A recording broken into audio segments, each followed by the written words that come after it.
Welcome to LOA Today. Walt Thiessen and life coach David Bartkey here. Today is Sunday, March the 4th, 2018, 11 a.m. Eastern Time, your first daily dose and only daily dose for the weekend, because we only do one on the weekend. So this is it. Glad you made it for the good one. And David, it's a beautiful day up here. It's not quite sunny like it was, but it's a warmer day, and I'm looking forward to get outside. I don't know how your weather is, but we're looking forward to springing around here. Hey, well, yeah. I mean, it's not like super sunny here either, but it is milder, which is really great. It's a little touch of like a little hint that spring is coming. Yes. So that's really good. I have heard that winter is not yet done. Apparently, they want to dump another 6 inches on us, something like Wednesday of this week. Oh, my goodness. Well, on the other hand, get out your snow shovel. Get out the snow shovel, that's right. But on the other hand, it's March, and you know what the old saying is, March comes in like a lion and goes out like a lamb. So the lion is here, but he won't be here very long. I know, you never know. Even the gardener was telling me don't plant anything until after Mother's Day, because you just never know. Like even up until that point, there could be like a sudden cold spell or sudden snows, or like you just never know. But I'm hoping for an early spring. Especially if you do annuals. I mean, I don't know a lot about gardening. I just know basically what my wife has taught me and what I've picked up from her and her crew from her gardening business. So, I mean, literally, I'm not the person you want in the garden. I have a black thumb. I kill plants instantly just by looking at them. But according to my wife, yes, annuals you definitely want to stay away from. Perennials you can often do earlier, but annuals, you'll kill them real fast if you have a frost, no doubt about that. So how was your week? Did you have any wins you could share with everybody? Oh, well, let's see. Today we are up to 27,000 plays, so we're moving right along in that category. That's great. That's good. On Thursday, Louise and I interviewed a couple of candidates for a sales rep position for her gardening services business. Nice. And we're ultimately going to fill 2 positions, I believe. We're going to start with one, get the season going, get some cash flow going, because it does cost money to pay people, and then get a second position in there. And both these candidates are excellent, really, really good candidates. And then just to make matters even more difficult for us in a good way, we have 2 more good candidates that we're interviewing tomorrow. So we're going to have 4 really strong candidates to pick from. We have to pick 1 out of 4 for the first position, and then one of the other remaining 3 for the second position. And it's going to be tough. I know that already, because I've seen the resumes of the ones we're interviewing tomorrow, and having talked to the ones we talked to on Thursday, oh boy, this is the kind of decision you like to have because they're all so good, But on the other hand, you don't want to disappoint anybody, I know. But that's great that her business is expanding. That's wonderful. It's been expanding ever since we reopened it in Connecticut. We originally started it, or she originally started it here in Connecticut while we were here up until around 2002. And then we moved to Virginia and reestablished it there. She ran it there for, I don't know, 5 or 6 years, something like that. And then along came the imminent crash of 2008, and she ended up selling her business the year before because we could see it was coming. And then so we were out. She was out of the business for a few years, and then we moved back to Connecticut in 2013, and she restarted again, and it just kind of took off well, and it's been growing ever since. And in a couple of those years, it was actually doubling in business. So, I mean, well, that's a great win, and of course, it is difficult to tell someone they didn't get it, but that's just how employment works. But I'm hoping that 2 people you are going to hire, that's great for them. It is, and I'm hoping that the 2 that we hire do so well that we'll be able to hire a 3rd or a 4th. Yeah, that's right. Because if we get enough business in there and we can hire enough staff to do the work, hey, why should we stop growing? That's the way I look at it. Absolutely. That's great. Any other nice wins to share? Well, you always like to know the food wins. So I actually had one ready today. What raised your vibration food-wise? Today, my wife made blueberry pancakes, and I made some bacon, so we had blueberry pancakes and bacon. It was just very, very tasty. Wow. Do you use syrup on the pancakes or blueberries, or what do you put on? No, we use maple syrup. We don't use any of that fake stuff that you get in the store. We get the real thing. That's real maple syrup. Not only is it the best, it's also good for you, actually. See, if you live in New England, it's illegal practically to buy the corn syrup. That's good. Not really, but it seems like it sometimes. Yeah, an alarm will go off if you put the wrong thing on. That's right. The syrup police show up. The syrup police will knock at your door. There you go. You definitely don't want to have to mess around with a syrup police because, I mean, it gets all over your hands and it's just awful. That's funny, but that sounds yummy. That does sound very nice. How about you? Anything nice happening lately? Yeah, I had a little bit of a different week because I had a cold came on, so it wasn't my typical week that I like to have. But, you know, I still did my best to keep myself feeling as good as I could because, you know, when you have a cold and you're all congested and coughing, it kind of can definitely affect you know, your vibration because you're just physically like, oh. But I still did what I could do to keep myself better than I was. And the win is that I'm feeling much better today. Good. And, yeah.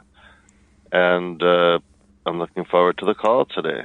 It's actually a poignant thing because it's so easy to put out there that everything is going great because we're always doing wins, right? But the fact is, you know, I mean, we all experience it. None of us are perfect at maintaining our vibration at all times. And, you know, we all tend to fall prey to, like, the negative self-talk at times and so forth. So you know, some stuff's going to come into our experience we don't like so much. That's just part of it. On the other hand, how we deal with it, when it does come into our experience, the key. That's the big part. You know, you decide not to feel sick, and so you didn't end up in bed with, you know, near death's door for the next week. You decide, no, I'm not going to be like that. I'm going to feel good. Actually, I've been dealing with something similar because just because of the nature of the winter we had around here, I really did not get out to do my walking like I like to do.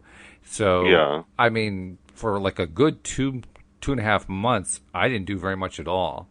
And then when I had finally gotten back out there, my knees are screaming at me. Now, I think it's probably because I need new shoes, so I'm going to order new shoes. And I did get some new insoles to put in to, you know, provide arch support and so forth. That could help, yeah, definitely. But my knees have been really in pain. I mean, to the point where it's difficult just to bend down, you know, or to squat down. Did you try, like, wrapping ice around them or heat? Or sometimes ice or heat helps. It does. And I've actually tried energy work. I've tried just things like laughing. You know how I've talked about how laughter heals? I wanted to prove it to myself. So I just made myself laugh. And for the period of time when I was laughing, the pain went away. It really does work. Well, you got to keep a steady stream of I Love Lucy on or whatever that's right. that makes you laugh. But no, I'm ordering some new shoes, and I got some new insoles that'll provide some good support. So I think it's going to be in the past. And that's really the key point I wanted to make, that I refuse to be cowed into the belief of, oh, well, I'm 60 years old. It's that time of life. Things are going to start tearing apart, falling apart, and so forth. I just refuse to buy into that. I believe that mind really does matter over matter. Mind over matter matters. And it's just a question of whether or not I decide I am going to be healthy and stick with that and actually focus on it and think it. And even in the midst of the pain, which is not easy to do. When you're feeling pain, it's really, really hard to shift your mindset, right? But I'm just determined to do it, and I am not only determined, I take steps to ease the pain in the short term, like the laughing. You know? And it does work. If you find something to laugh at and you physically laugh and get yourself to laugh, especially if you can get yourself to do it for a long period of time, pain goes away entirely. Yes. Well, especially because your body releases the endorphins, and that helps. And it's just, I mean, one show that makes me laugh a lot is The Nanny. I don't know if you ever watched that show. Oh, Louise watches that all the time. But it's so funny. The writing and the act, it's just so hysterical sometimes. It's like that's a great laughter show. Sometime we'll have to do a whole show like The Nanny does it. Well, it's my mother loved that show so much. She always said to me, the only person, like, actor-wise, that I would really like to meet is Fran Drescher. Ah, okay. She's the one who plays the nanny. That's right. And Fran Drescher is very involved in raising money for her charity work, Cancer Schmancer, because she had cancer and she beat it, and now she pretty much spends all her time promoting how to stay healthy and, what, be aware of what you use in your home and on your body for toxicity purposes. And she had once a year, she does a cabaret cruise from New York City. Uh-huh. And so a few years ago, I found out about that, and I thought, ooh, part of the thing was, you get to meet her, and she's there, and, there's an entertainment. So I got tickets from my mother and myself. Oh, great. And, and we took her, we went on the cabaret cruise, and actually both my parents came, and they got to meet her, and, my mother gave her a big hug and just told her how much joy she's brought to her from all, from the show, from the laughing and she just gets so much enjoyment. So that was such a huge win for her and for me that I was able to give her that experience. I mean, that she got to meet her. Yeah, that's terrific. It's also interesting, her career, because she does have that really, really nasal voice, which she played. And that's real. Like when I met her, because I also got to meet her as well. That is real. That's not something she's like putting on. No, it's not an affectation. That's how she talked. That's right. That's how she talked. Yeah, and she managed to take what many people would consider to be a liability and turned it into an asset. Totally. Yes. Yes. So anybody who's dealing with any kind of what they consider to be a physical liability, they wish they were shorter, taller, fatter, thinner, whatever, more muscular, more beautiful, whatever it is, and there's some aspect of you that you're not happy about, look at Fran Drescher. Because as Fran finds, she turned that major liability into a major asset, one that made her millions. Oh, yeah. Yeah, that's true. And another thing I wanted to share was, have you heard of Iyanla Vanzant? I know the name, but I have no idea really who it is. She's been around a really long time, and she's also an amazing, teacher, coach, guru type lady. She's written many books. She's been on Oprah. She actually has her own show on the Oprah Winfrey Network called Fix My Life, where she goes and helps people like in a huge way. But I was listening to a lecture of hers the other day, and there's one quote from that I thought. And she's also very into law of attraction. And there's one quote from that, and she goes, "Who you are is who you tell yourself you are." Yes. And I thought that's so true and such a key point. Like, who are we telling ourselves we are? And we can change we can change that for the better. In fact, 2 weeks ago today, I started a routine that I have managed to continue. I'm not usually good with affirmations and that kind of thing. I usually lose interest or lose track or whatever pretty quickly. But I am now on day 15 of this thing of trying to do it over a period of 30 to 40 days. That is great. Jack Canfield was the one who recommends this. And he says that if you do this work, mirror work, that and if you do it for at least 30 to 40 days, your negative self-talk will stop. So I figured, well, so just remind everyone what it is, just so someone didn't hear it earlier. So what are you doing? Right, I will. But I just wanted to tell people that's why I do this, because like I said, I'm not really good at affirmations. When I've done affirmations in the past, I haven't really been willing to stick to it.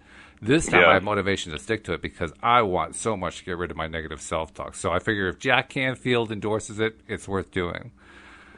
So anyway, all you really do is, and the first day is the toughest, no doubt about it. All you really do is you look in the mirror every day and you tell yourself, I love you. And you just spend some time appreciating yourself and loving yourself and giving yourself all kinds of positive affirmations while you're looking at your eyes in the mirror, while you're looking into your own eyes. And that first day is tough. I mean, that first day, I think I spent 5 seconds. I really couldn't do much more than that. And the second day, it was like 15 seconds. But an interesting thing happened. After doing it for about 3 or 4 days, all of a sudden it became easy. And I don't know why. I shouldn't say easy. A lot easier. It's still a little bit uncomfortable, but not nearly like it used to be. And sticking with it, there have been a couple days where I almost missed, but I was so determined to stick to the 30, 40 days. Like today, I almost forgot about it. And then about a half an hour before we started doing the show, I said, got to do my mirror work for the day. So started to do the mirror work. And like 20 seconds into it, Louise calls me and says, hey, Walt. And she starts saying something to me. So I had to stop, go deal with her and so forth, come back, finish it. But I finished it. I did. I stuck to it. And that's really the most important thing, doing it every day. And I found that the thing that makes the most difference for me in terms of keeping on with it, in terms of coming back and doing it every day, is I mix it up. Mm-hmm. Because I'm not good with affirmations. If I repeat the same thing over and over again, I have really pretty much lost interest after the first 30 seconds. I'm done. You know, trying to do the same affirmations over and over again. Like Cindy Chavez right now. Cindy, she's amazing. For over a week now, she's been doing 1,000 I feel wealthies every single day. Oh, nice. And I'm thinking, I mean, I would probably go insane if I tried to do that. That's a lot of them, right? Oh, yeah, it's a ton. She says when you add it all up, it's actually only about a half hour to an hour's worth. But, I mean, still, that's a lot. And I have to say, she was very creative, too, because she kind of took the idea that religions have, like in Christianity, you have the rosary beads to count how many prayers you're saying. Well, she wanted to have something to count how many that she was doing in a day. So she found a string of Mardi Gras beads because she lives in Louisiana, right? You know, not all that far from New Orleans. Okay. So Mardi Gras beads, those are easy to come up with. So she found some in the closet, and apparently it had 75 beads on her string. So every time she does a full string, she knows she's done 75, right? So she does that 12 times, 13 times in a day. She's got her 1,000.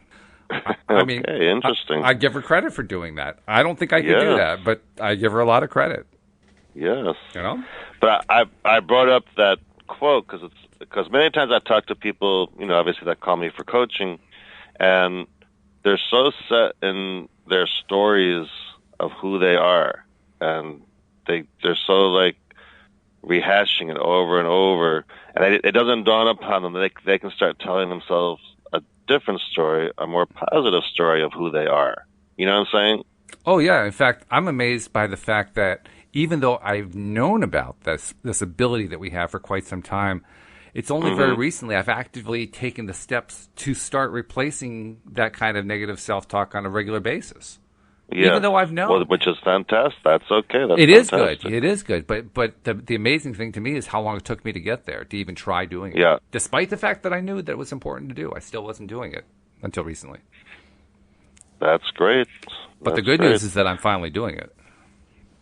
Yeah, but I think, you know, I think it's important for all of us to just every once in a while kind of like check in with ourselves, like, you know, what story am I telling myself about who I am? Oh, yeah. I agree. In fact, if you need to tweak it for the better, then tweak it for the better. In fact, I mentioned the fact that I wasn't doing it for a while as a way to give those who might be in a similar boat a little bit of an excuse, saying, okay, well, you know, I haven't been doing it for a while, but maybe it's about time for me to do it. Trying to give them a little extra incentive. Like, it's okay. If you miss some, that's all right. You still have time. Yes. Yes, definitely. As long as you're still breathing, you have time, right? That's right. Absolutely. Totally. So we are currently finishing up Chapter 6 of The Astonishing Power of Emotions, Let Your Feelings Be Your Guide. We're on the last section of that one. And shall I read that one, then we can talk about that before we get into Chapter 7? Yeah. So this section is entitled, Your Inner Being Has Already Become It. When your life causes you to ask for something beyond where you are, the broader, non-physical source energy, inner being part of you, becomes the vibrational equivalent of what you are asking for.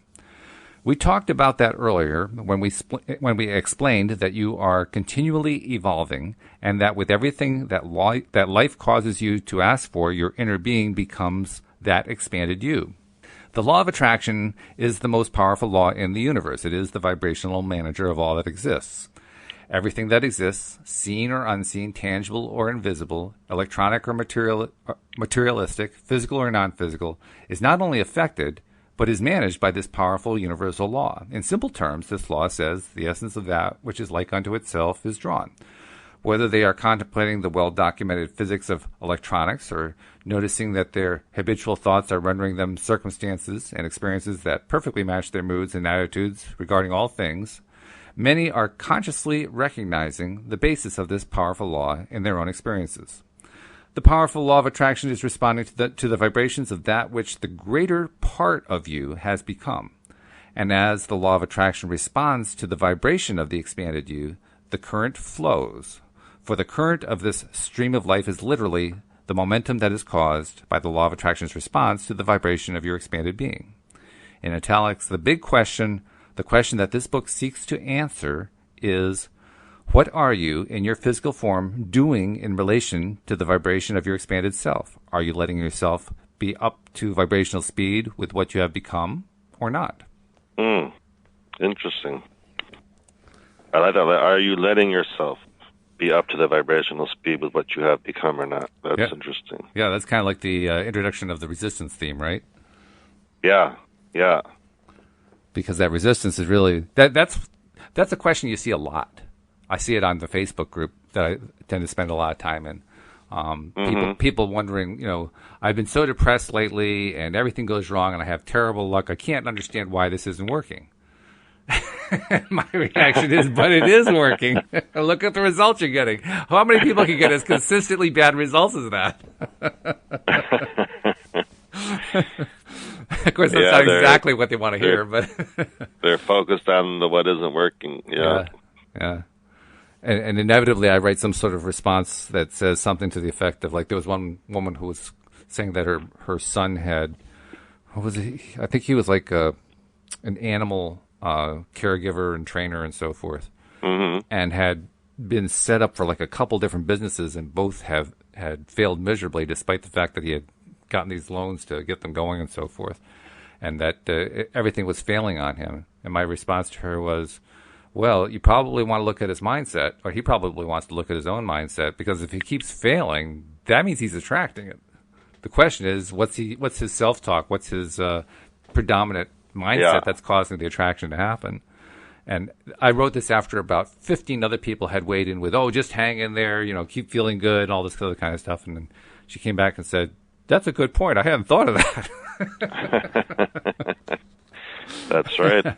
That's right. The first time it happened, he may have been so upset by it that's what he was focusing on. Yeah, he could be playing out an old tape that has something to do with, not deserving wealth, or deserving failure, or expecting failure, or something along that line. There's almost certain there's something like that going on in his head. It's just a question of, what it is. Wow. So that's right. And that can trap anybody, like, too focused on what is, on what the past was, and then you get caught up in that. That's what kind of you start expecting to happen. That's right. And that's what happens. And the interesting thing about this piece that we just read is the title. The title of that little section is "Your Inner Being Has Already Become It," and they really didn't actually go into the "become it" part in the "already become it" part in the text. Yeah. But it's a key point, because the idea that your inner being has already become it, whatever it is you've requested, and presumably you requested something positive because you're not a sadist or a masochist. Yes. If your inner being has already become it, well, why haven't you experienced it in your physical being? And I guess that's what they're setting us up for in the next chapter, because the next chapter is called "The Vibrational Gap Between You and You." But it's almost like they teased us with that subhead and they didn't actually explain it yet, Yeah. So why don't we go on to Chapter 7, because I think they're going to explain it a little bit more deeply here. So Chapter 7, The Vibrational Gap Between You and You. Because life has caused you to expand, and because the law of attraction is now responding to the vibration of that expanded you can now consciously feel your response to that moving energy. That's a very carefully worded phrase, because when I read that, I want to read it as you can now feel the expanded moving energy. But that's not what it says. It says you can now consciously feel your response to that moving energy. Yes. So anyway, it says, let's keep that in mind, because I think that's going to be important. It says, that is precisely what your emotions are. Yep, there it is. If the thoughts you are thinking in this moment are in alignment with the vibration of the broader you feel the harmony of that alignment in the form of positive feeling emotions. But if the thoughts you are thinking in this moment are out of alignment with the vibration of the broader you feel the disharmony of that alignment in the form of negative emotions. So going back to the analogy of you and your canoe in the stream, which we talked about last week, when you are allowing yourself to float freely in the stream without resistance, thus closing the gap between where you are right now and who the broader part of you has become, you feel your alignment in the form of positive emotion. But if you are still paddling upstream, resistance to the stream and to that which the larger part of you has become is evidenced in the form of negative emotion. So in short terms, if you're feeling positive emotion, you're floating downstream the way you need. If you're feeling negative emotion, you're paddling upstream against the current. Yes, that's the simple way of saying it, but that's fine. That's the basic of it. And if we tie it back to that previous kind of confusing subhead, your inner being has already become it. Well, that's what they're saying. The inner being has already adopted whatever it is that you were wanting to attract into your life. You just haven't caught up with it in your physical being, and that's why you feel the negative emotion. Or you have caught up to it. You feel good about it. You're feeling positive and confident about it, and so you're in alignment, and therefore you're in the downstream mode rather than in the upstream mode. Yes, and I think the title of the chapter, Between You and You, I think one of those yous is your non-physical you. Yes. And one of those yous is the physical you. Yeah, they differentiate. So the non-physical you that's still like the vortex part of you. That's the you and the you that they are talking about. When those are in alignment, then you feel good and you feel happy, and it all feels very downstream. Yeah, they differentiate in the title by italicizing the second you, so you can see that there are two different yous that you're talking about. But yes, that could be confusing. Someone hearing us could be, what do you mean between you and you? Yeah, what is that all about? Is this some sort of internal conspiracy or something? Exactly.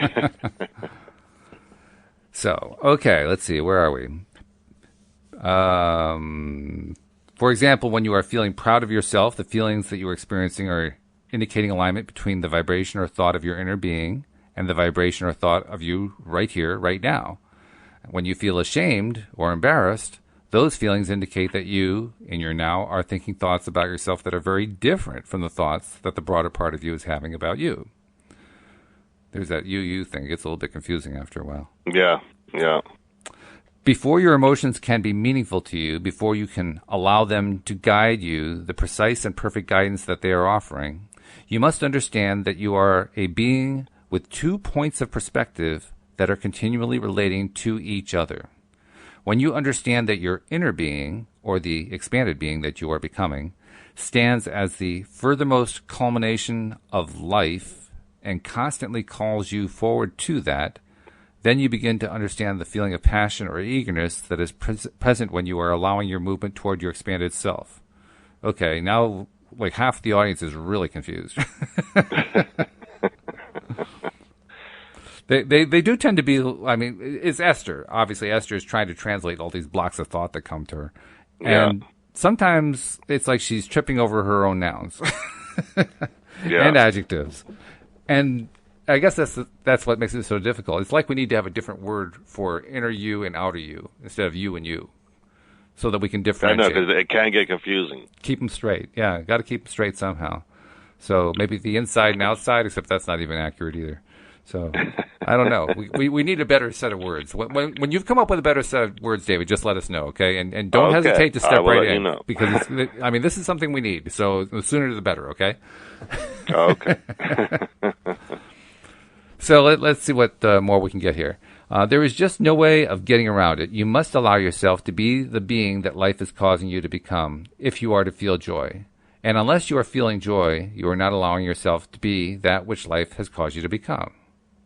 Okay, that's interesting. Caused you to become. Yeah. Life caused you to become. So in other words, it's almost like we're heading towards feeling good and what we want. If we can just align with it, that's kind of what I get. Sort of, yeah.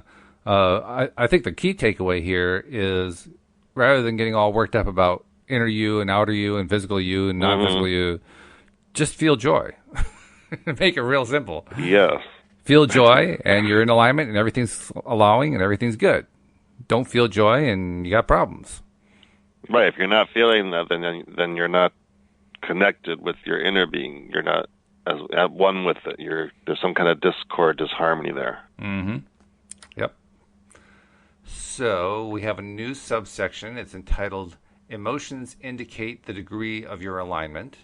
As you know from your own life experience, a variety of feelings move through you depending upon what is happening, what you are observing, and what you are thinking.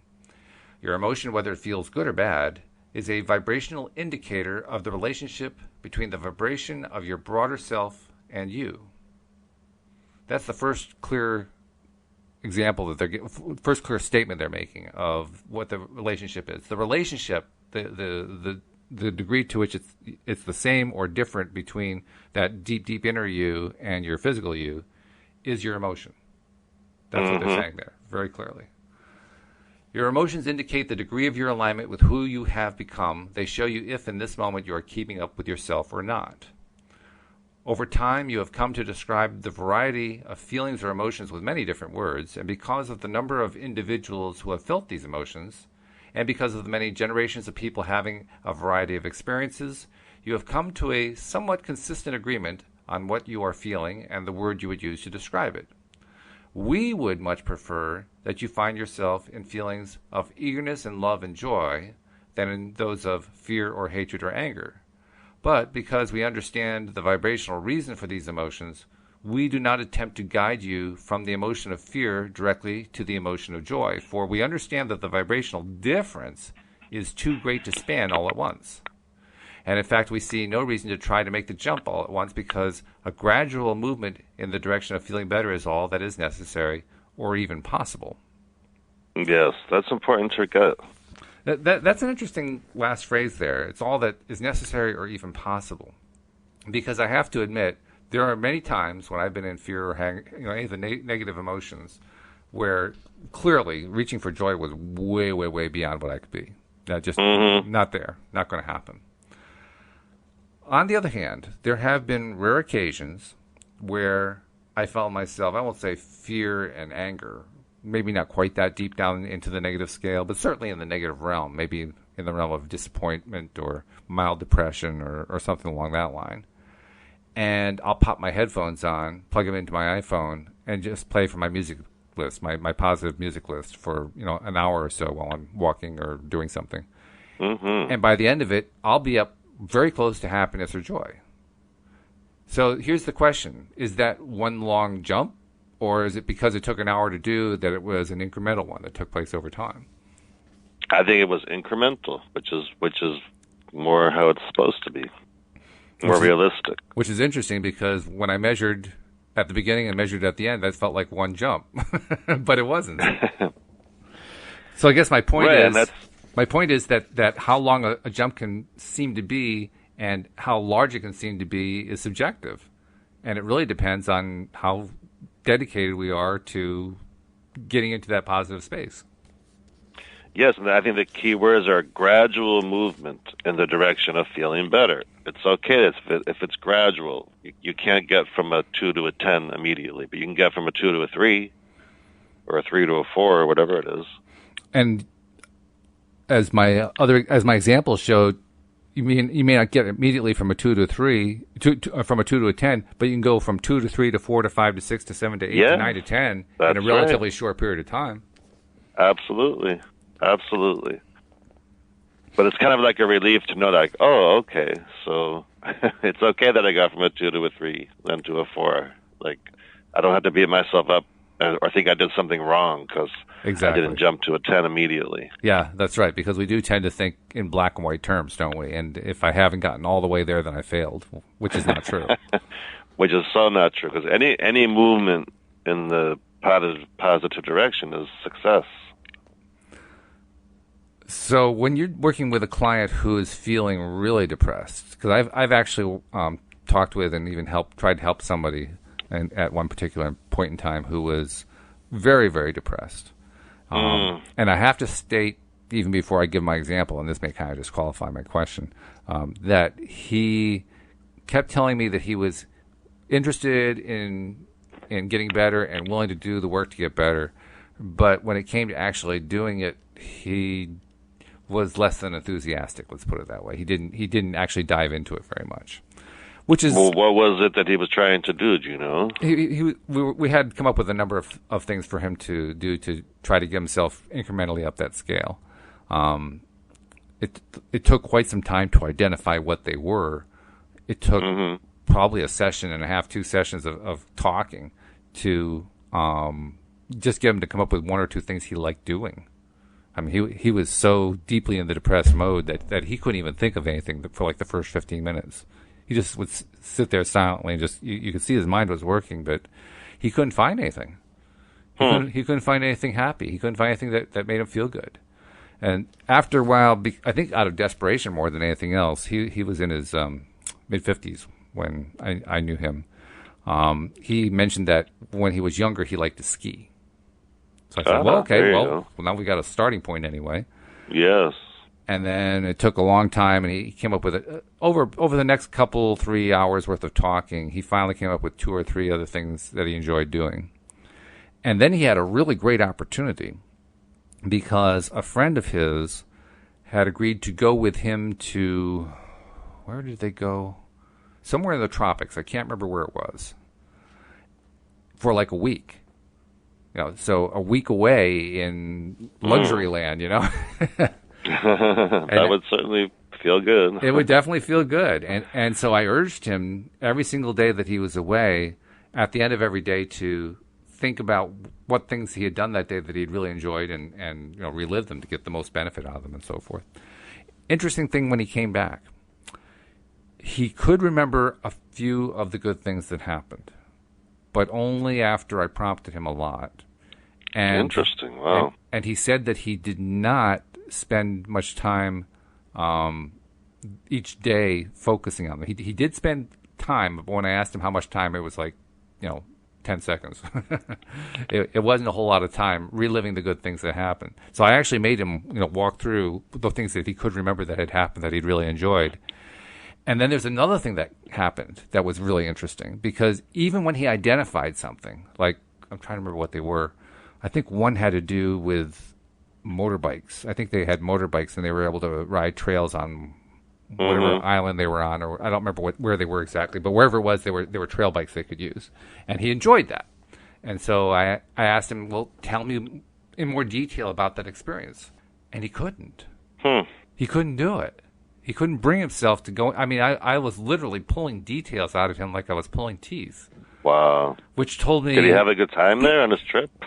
Did he enjoy it? When I did ask him that question at the beginning of our first meeting after he got back, and he kind of blew off the question.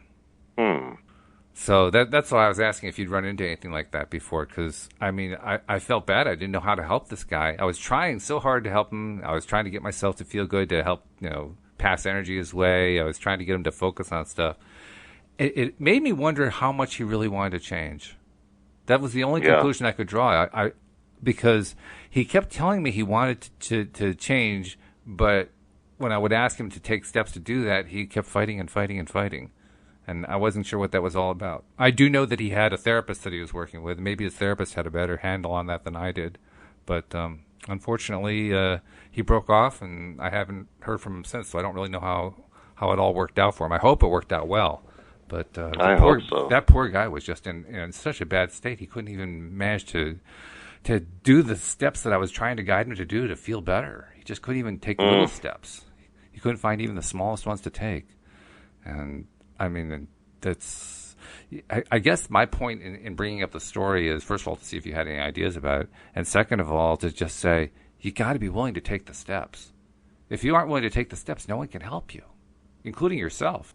Oh, absolutely. Yeah, he would have had to be in a spot of, I really want the help. I really want to feel better. What do I do? Let me try. It sounds like he was kind of not so into wanting to help himself at that point. Yeah, pretty much. But that's great, though, that you asked, you got him to at least tell you some things he enjoyed doing and why he enjoyed doing them. I mean, that's true. We made progress in that sense. That's a good start. Yeah. I don't know if I was able to get him to do more than that. I was trying to encourage him to develop a routine every day. I'm not sure how far he got with it, but I hope he did. I hope he got a routine going of trying to focus on positives every day and just, expanding it as much as he could over time and climbing that emotional scale one little step at a time.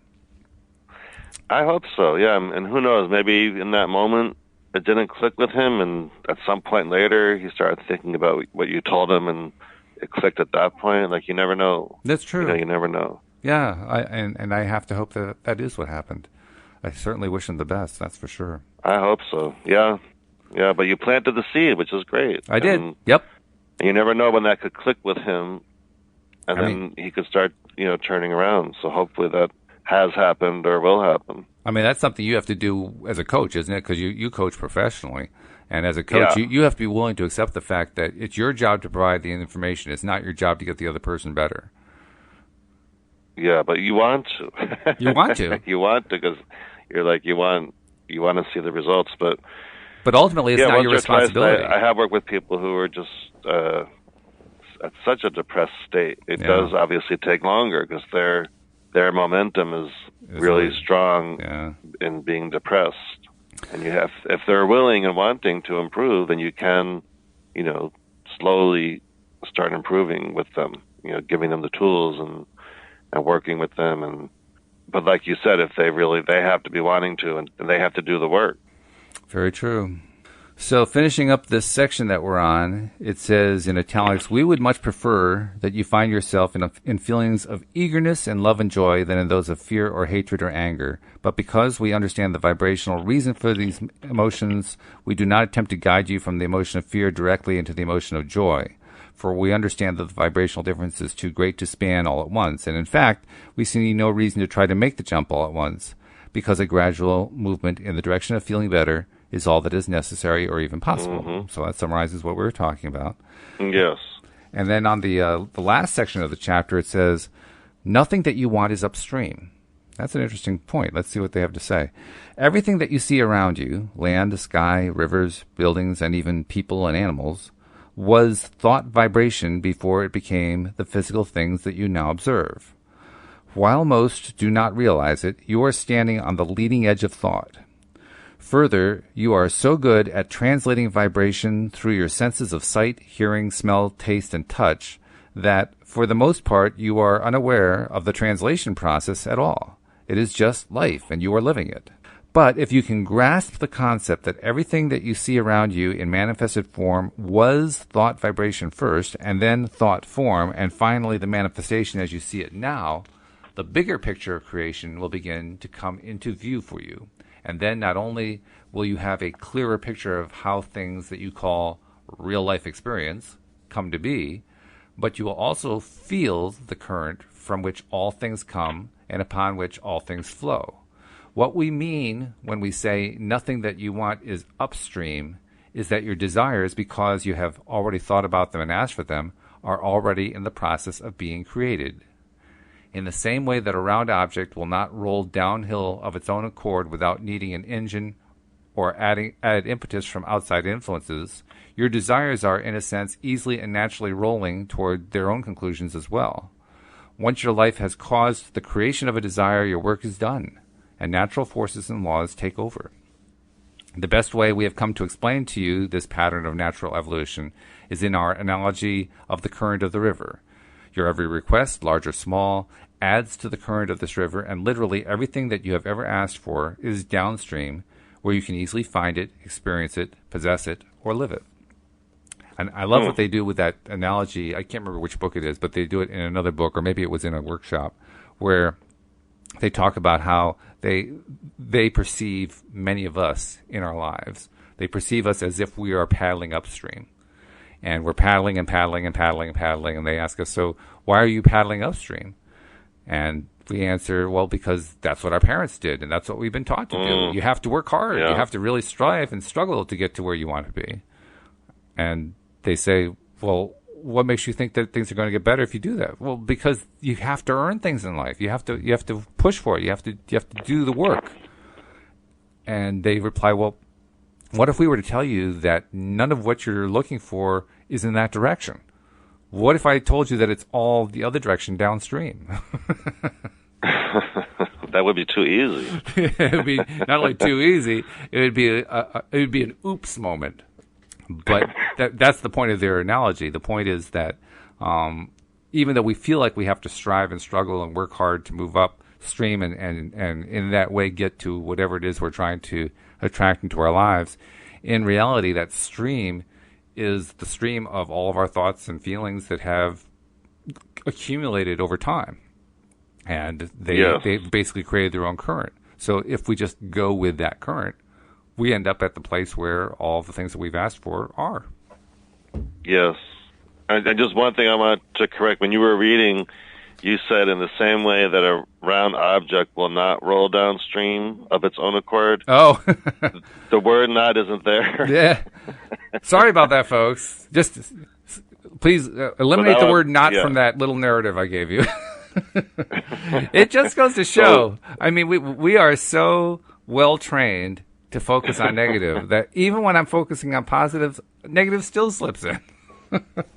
So it should be a round object will roll downhill. It will roll downhill. Which it will. If you drop a ball going down a hill, it will roll. I've thrown people off like, will not roll down. Yeah, if I said that, that would definitely throw people off. So mea culpa, my fault. But yes. It was unintentional. I was more saying not because you made a mistake, just to let people know it will roll down. Oh, yes, it will. Yeah. I don't even have to study a law of attraction book to know that. I just put a little ball on a hill and it rolls, so I know it's true. It will roll down. There it is. Oh, good grief. It's amazing how often this happens, where one of us, either you or me, or even when I'm doing it with Wendy, because with Wendy we're doing the law of attraction, the basics of the teachings of Abraham, and with Cindy we're doing the money and the law of attraction, and Tom's now actually going to come up with a book for us to do as well.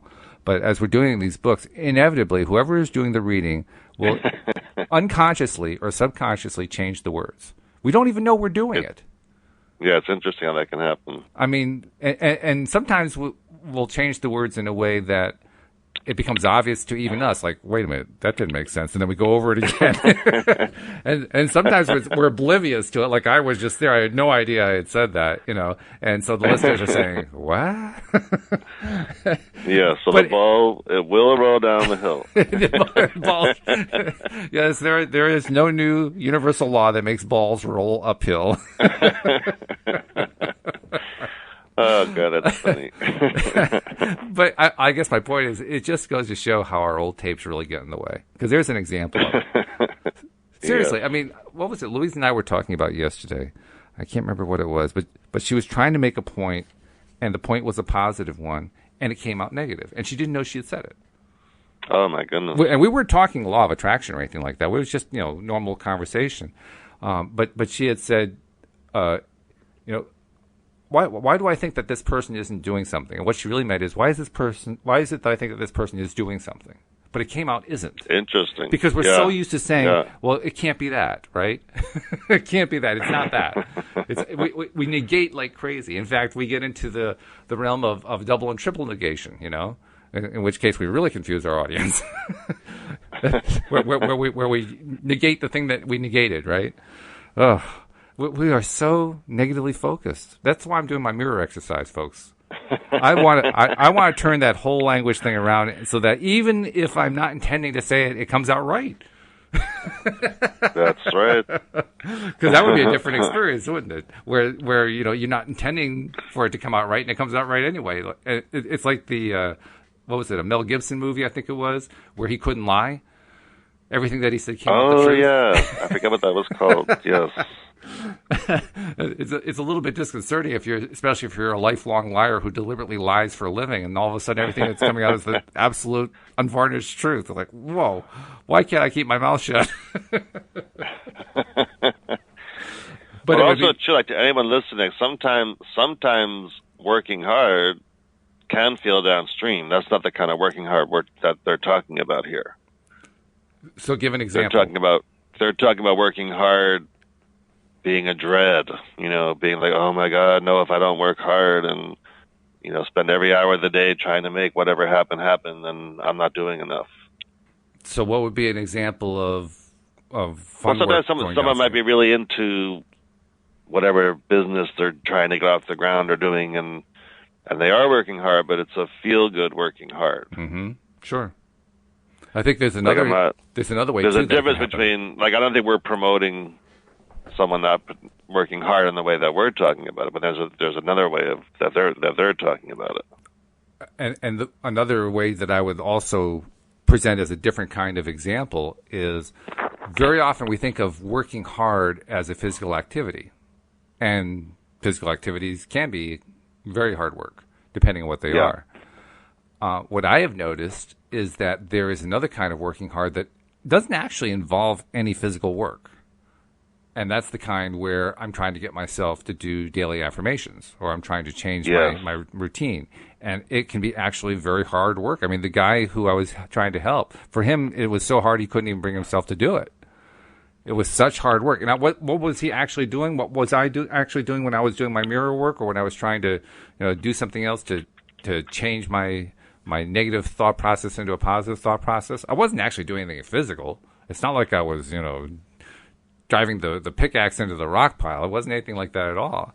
The hard part was that I was trying to overcome a negatively oriented and embedded pattern in my conscious mind and in my subconscious mind.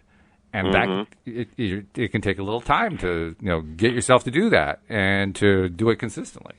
So in that sense, it can be work.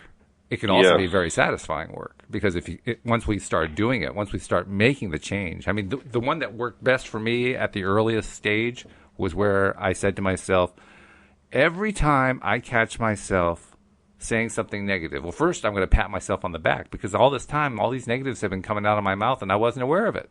So that's great. I just recognized it. I recognized that I said something negative. Hooray! Well, I don't really mean hooray that I said something negative.